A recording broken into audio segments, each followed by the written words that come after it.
Hello everybody, what is up? Cobra here with the second to last installment of my customized Global War 2025 Meltdown armies. Here we have the Pacific Coalition.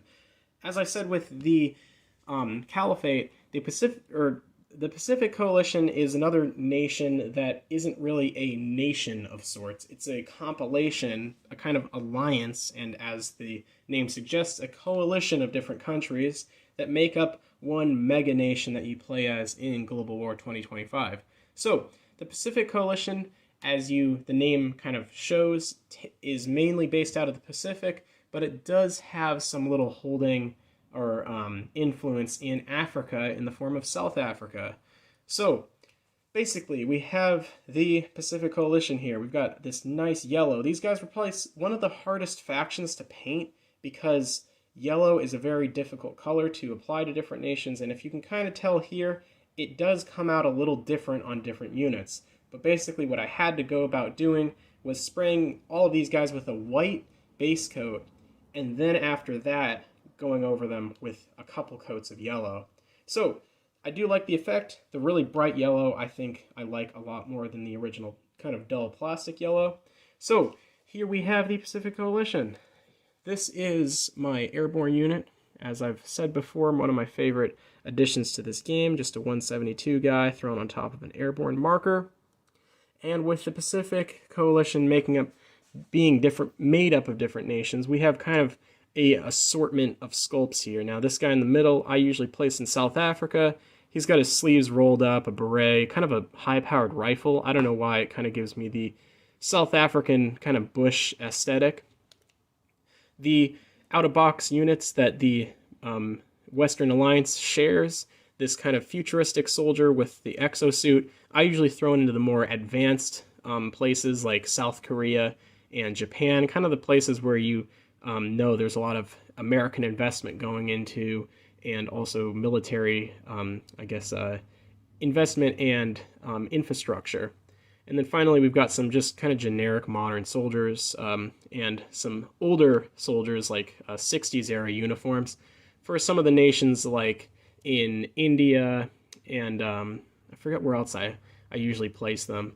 But yeah, the Pacific Coalition doesn't have a lot of territories overall, or a lot of their places are kind of centers of influence instead of being like massive land powers like Russia and China. So like they have India as a territory, Taiwan as a territory, South Korea as a territory, Australia as a territory, and South Africa as a territory. So they don't have a lot of places to fall back to, basically. It's usually just you place an infantry here, here, here, and here. So getting into their tanks, their tank army, we have the M1 Abrams that the Western Alliance shares, basically being there to represent some of the more modern forces, like say if they want to build down in Australia, you could throw in an M1 Abrams to show off kind of Australian American technology. We've got some patents that I have lying around, and these guys get thrown into kind of the more, I guess, less technology orientated places. Like I usually, or also just to give some differentiation. So I usually throw that thing into places like Taiwan or Japan or even India, kind of differentiates them from the pack. And lastly, we have the Challenger tank that came in the original Axis and Allies World War II game. And this one's pretty small, but I did throw it in just in case you wanted some extra tanks. And usually I'll build these guys somewhere in like Japan because they're a boxy version. So they kind of look like some of the Japanese MBTs that are getting put out. Now, getting into their Air Force, just stock fighter jet or F-14 and Apache attack helicopter.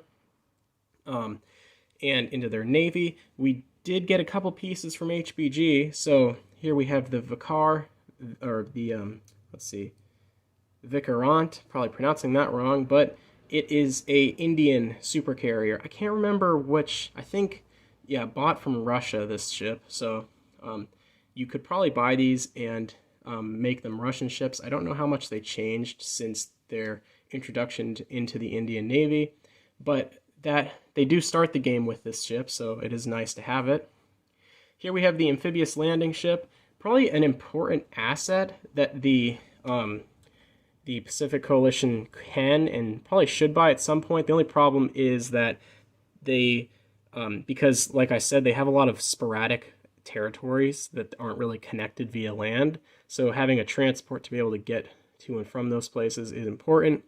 But they do not have a great, if the Americans are not helping in the Pacific as much, the Indian fleet is pretty weak against the Chinese Navy. So it's not always a great option to buy one of these because it might get blown up pretty easily.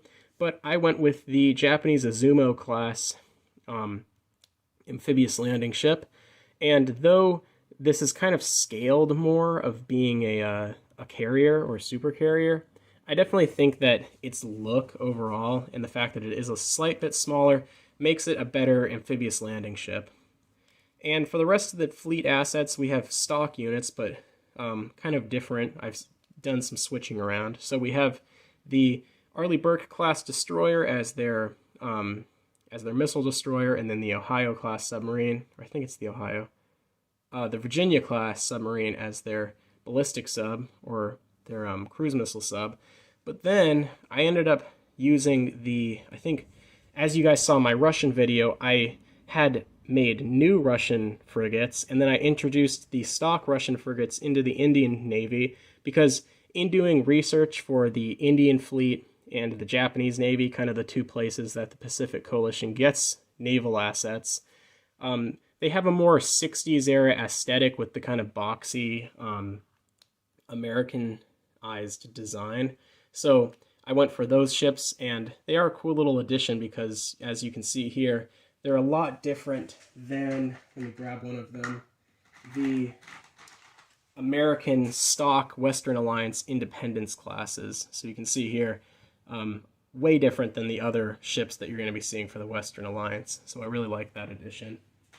But pretty simple faction. I hope you guys enjoyed this video, and I hope you guys are ready to see the last installment of this series, the long-awaited Nato Faction. I know it isn't the biggest or most important in some of your mind, but I definitely like the Nato Faction a lot. They've got a lot of cool infantry, and I hope you guys are ready to see those guys. So, if you're not already a subscriber, consider doing so. It inspires me to make more videos. Leave a comment down below on what you liked about this video and what you might like to see in the future, and I hope to see you guys in the next one. Cobra, out.